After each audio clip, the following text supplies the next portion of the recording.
بسم اللہ الرحمن الرحیم. السلام علیکم. آج ہم پڑھیں گے نیٹورک ٹاپولوجی.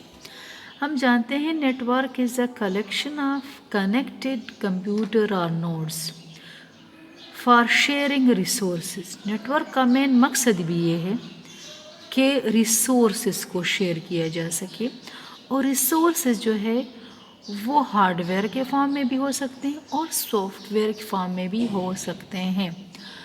ٹھیک ہے، تو نیٹورک کا مقصد یہی ہے. اب ٹپالوجی کسے کہتے ہیں؟ دا فزیکل لے آؤٹ، مطلب کیسے فزیکلی ہمیں نظر آ رہے ہیں کہ کمپیوٹر کس طرح ایک دوسرے کے ساتھ کنیکٹڈ ہے. فزیکلی ہمیں کس طرح وہ نظر آتے ہیں. اسٹار فارم، اسٹار انہوں نے بنایا ہے، بس انہوں نے بنایا ہے، رنگ انہوں نے بنایا ہے، کس طرح وہ ایک دوسرے کے ساتھ کنیکٹڈ ہیں. Network topology refers to the physical layout and connectivity of computer in a network. Network topologies are categorized into the following four basic types: star, bus, ring and mesh topology. اب star سے ظاہر ہے all devices are connected in the form of star. They make a star. اس طرح یہ ہے. اب آپ کے پاس یہ دیکھیں star، پیارا سا star انہوں نے بنایا ہے. تو جب کمپیوٹر ہب یا راؤٹر یا سوئچ کے ساتھ، جو سینٹرلائز ڈیوائس ہے، اس کے ساتھ کنیکٹ ہو جائے اور وہ سٹار بنائے، ٹھیک ہے، ضروری نہیں ہے کہ یہ قریب ہے اور یہ سارے ایک جیسے ڈسٹنس پر موجود ہے، کوئی دور بھی ہو سکتا ہے، لیکن درمیان میں سینٹرلائز ڈیوائس ہو، راؤٹر ہو، سوئچ ہو یا ہب ہو، تو وہ کیا بناتے ہیں؟ وہ بناتے ہیں star ٹاپولوجی.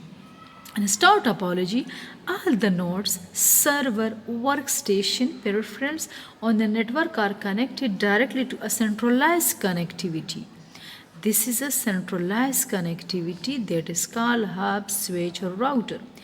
Each computer is connected with its own cable. Data on star network passes through the hub. سب سے پہلے ڈیٹا جب یہ سینڈ کرے گا یہ ڈیوائس، تو کہاں پہ؟ ہب پہ آئے گا یا سوئچ پہ آئے گا یا راؤٹر پہ آئے گا. ٹھیک ہے، تو فار ایگزامپل یہ کمپیوٹر ڈیٹا سینڈ کرتے ہیں اس کمپیوٹر کو، تو پہلے ڈیٹا یہاں پہ آئے گا، اور اگر ہب ہے تو ہب تو انٹیلیجنٹ ڈیوائس نہیں ہے، وہ سب کو ڈیٹا سینڈ کرے گا.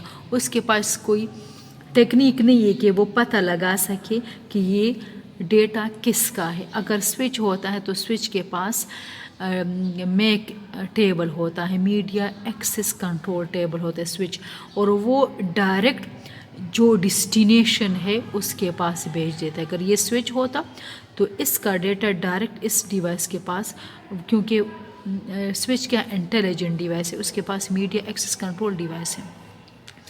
The hub switch or router manages and control all functions of a network. ٹھیک ہے. Advantages: centralized connectivity, centralized management, easy to install and configure. Installation بھی آسان ہے. No disruption to the network when connecting or removing device. کوئی network میں disruption نہیں ہوتی، خلل نہیں ہوتی اگر ہم کوئی ڈیوائس ایڈ کرے یا ریموو کرے. ٹھیک ہے. اور ایزی ٹو ڈیٹیکٹ فالس، کوئی غلطی آ جائے تو پتہ چل جاتا ہے کہ ڈیوائس میں غلطی ہے یا ہب سوئچ اور راؤٹر میں غلطی ہے. فیلر ون نوڈ اور link doesn't effect the entire system. اگر ایک نوڈ خراب ہو جائے، ڈیوائس خراب ہو جائے تو پورے سسٹم پہ فرق نہیں پڑتا.